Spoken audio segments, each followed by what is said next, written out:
Say what needs to be said. It's your host, Asante, Mr. Pick 6 Samuel. Week 11 winners and losers. Let's get into it. Week 11 kicked off Thursday night in Baltimore with the Cincinnati Bengals versus the Baltimore Ravens. This was a highly anticipated divisional matchup between two of the top teams in the division and two of the top quarterbacks in the NFL. The rumors turned out to be true. Joe Burrow was dealing with some sort of right wrist injury that was not on the injury report, putting coaches and fantasy football owners in a frenzy.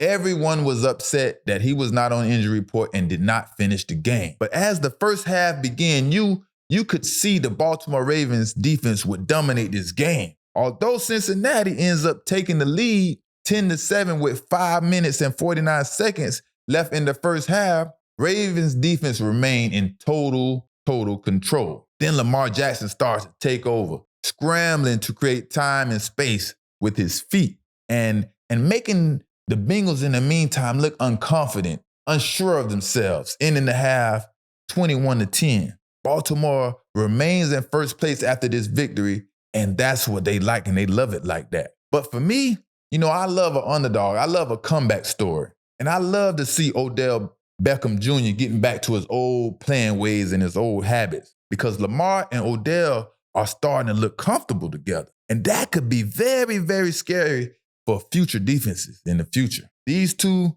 playmakers together can get very scary. And the battle of the AFC North just became more interesting with Cleveland Browns' Deshaun Watson landing on injured reserve with a lingering shoulder injury, right? Because we was expecting a lot of things out of Cleveland, and they still are.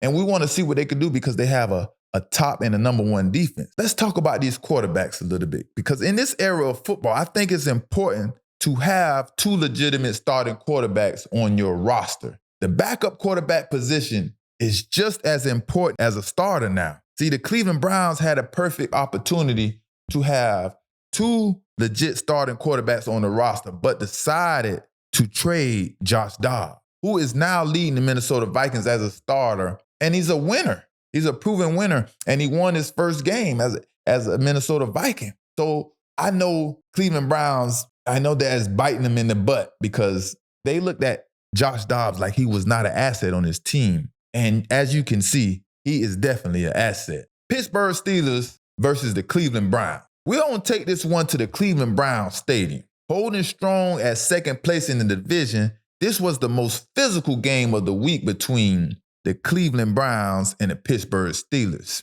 because Steelers' running game was too much for Cleveland's defense. Led by running back Jaylen Warren, he was the only productive player for the Steelers' offense. Besides that, it was just a piss-poor effort by everybody on the offense. And Myles Garrett and the rest of the defensive line doesn't make it any better, because they were too disruptive, just basically too disruptive for the passing game to get anything going, right? The Steelers are going to need a lot more from Kenny Pickett if they plan on furthering themselves or making it past the first round in the playoffs. If they make it to the playoffs, they need more out of Kenny Pickett. Miami Dolphins versus the Oakland Raiders. Now, South Florida weather was perfect for football, and the Raiders came in town with the rookie quarterback Aiden O'Connell to take on the Miami Dolphins with full confidence. Oakland Raiders came in riding a one-game winning streak led by a new head coach, Antonio Pierce. But there's a problem with the Dolphins, and they aren't scoring as much as we're used to seeing, and they're not looking like the old selves. It seems like teams are starting to figure out how to stop this high-powered attack with Tyreek Hill and Tua Tagovailoa. Well, sort of, because Tyreek still managed to gain 146 yards. But this may be a win for some coaches, holding him down to 146 yards, being that he's the fastest man to ever come in the NFL. Now, the Dolphins are still in control of the division, and I don't see anything changing or anyone to challenge them in the division with the Bills, the Patriots, and the Jets. So they look like they are total control of the division, and we'll see how that pans out. Then you got the Houston Texans versus Arizona Cardinals. What a game. What a game by these two young quarterbacks in C.J. Stroud, Kyler Murray. Of course, C.J. Stroud is the rookie, and Kyler Murray is more of the vet rookie. But C.J. Stroud continues to impress, leading this offense better than most veteran quarterbacks will. He is very impressive. Now, Houston Texans playoff hopes continue to improve, and they are looking like a serious team or a serious contender in the future. After a game next week against division leader Jacksonville Jaguars, the Texans can tie for first place and or take first place in the division. They are my favorite to win the AFC South. I don't know who your favorite is, but they are my favorite. And don't be surprised if they go past the first round in the playoffs, because that kid, CJ Stroud, and coach DeMarco Ryans, they are match made in heaven.